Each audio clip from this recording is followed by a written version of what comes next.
your child is sick, 98 doctors say treat him this way.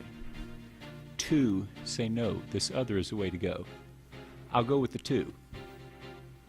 You're taking a big risk for those kids. Bob Inglis, a former South Carolina congressman and 12-year veteran of the House, once a ranking member on the Energy and Environment Subcommittee, but he was a climate change denier until he had a change of heart.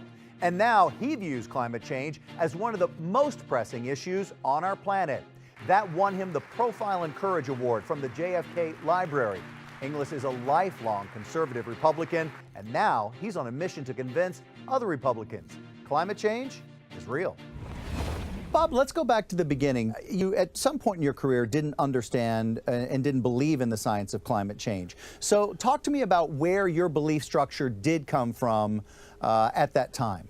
Well, it was really a simple calculation for me, and it's a very wrong calculation. But I was just brand new to Congress. I didn't know anything about climate change, but I did know that Al Gore was for it. And since I represented the reddest district and the reddest state in the nation, I may as well be against it. It was really sort of the end of the inquiry. I admit that's not a very bright approach, but that was my approach. Do you understand how powerful that statement is? Because it's what many people have suspected, that it really does come down to politics and not the disclaimer of science. And it's disheartening to believe that. Yeah. So for 6 years, I basically said climate change was nonsense. Then I was out of Congress for 6 years doing commercial real estate law again. I ran for Congress in '04, trying to return, and my son, the oldest of our 5 kids, he's voting for the first time. He just turned 18. And he said to me, "Dad, I'll vote for you, but you're going to clean up your act on the environment." So it was step 1 of a 3-step metamorphosis for me on climate and coming to understand the science. Second step was getting to know some of the scientists in Antarctica on a science committee trip and seeing that they weren't the godless scientists that I assumed, that they were actually very decent people. And then the third step was really a spiritual awakening for me. Aussie climate scientist Scott Heron showing me coral bleaching, Great Barrier Reef, and I could tell that we shared a worldview before any words were shared. It begins with movement in the heart, and then it gets to the head. And that's what we've got to do on climate change. We've got to convince, especially fellow conservatives, that this is what we deeply believe. We want to pass on to future generations a beautiful and livable planet. That's of our heart. Now, when it's presented as a different language from the left, it doesn't sound like something we're used to hearing. Bob, if you would, just help me. What's some of the language that would help the conversation progress with folks who label or claim to be conservative? It's mostly a conversation like this. You know, if you ask a conservative candidate for office, whatever office it is, do you believe in climate change? Well, the problem is that's in the context of faith, it sounds like, and it sounds like maybe a whole faith system about climate change. People ask me if I believe in climate change. I say, no, I don't believe in climate change. It's just data.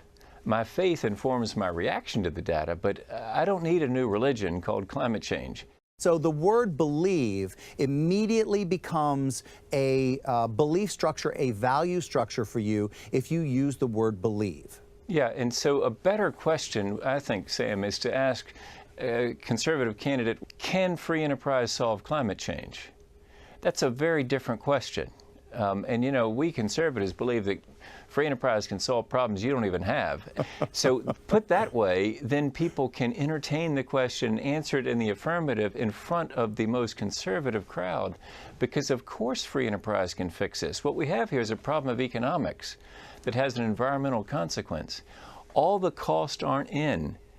If you put all the cost in on all the fuels and eliminate all the subsidies, then a transparent, accountable marketplace can sort that out, and we'll have innovation faster than government regulations or fickle tax incentives could ever imagine. And so all of that, Sam, is language that conservatives, that's what we believe. To my free enterprise colleagues, especially conservatives here, whether you think it's all a bunch of hooey that we've talked about in this committee, the Chinese don't. And they plan on eating our lunch in this next century. They plan on innovating around these problems and selling to us and the rest of the world the technology that will lead the 21st century. In 2012, you founded the Energy and Enterprise Initiative. Now, that promotes conservative values along with solutions to climate challenges. So how do you achieve that balance? What are some of the solutions? There's clearly a role for government. I'll give you an example. Say I'm Inglis Industries and I make coal-fired electricity. Right now I get away with socializing my soot. I put it up my stack and my neighbors breathe it in. Most of them cough it up. Some of them end up in the hospital. When they end up in the hospital, we're paying the true cost of Inglis Industries coal-fired electricity just through the healthcare system at that point. So we're paying, all right, the full cost of this supposedly cheap power that I'm supplying to society because you're letting me get away with socializing my soot. If you put all that on me and said, okay, now Inglis Industries, coal-fired electricity, be fully accountable, well then I'm going to squawk to the local member of Congress and say, no, it's going to cause my energy prices to go up. And I hope that soon members of Congress will say back to me, Inglis Industries, but you're already costing us money through the healthcare system. So how about clean up your stack, Inglis? Get that thing cleaned up. And so it's all about accountability. I'm kind of not a benevolent big business believer. So help me get past that. I think that business will feed the bottom line in most cases. I'm not quite sure that business will do it if it's not mandated. So walk me through that. What's okay to mandate? What's okay for law, for government to say to business in those cases?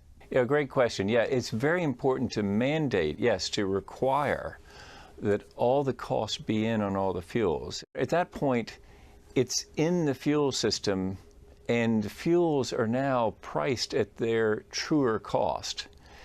And at that point, it doesn't require any oversight by the government because the government has put the cost in, and the result now is all downstream, individual actors and consumers make our own choices. I get it. I didn't understand what you meant by factor the cost in to tell me what carbon costs. But now I understand what you mean by that, and you mean in total. So how do you get from where you are right now to Congress as a whole? How do we get there?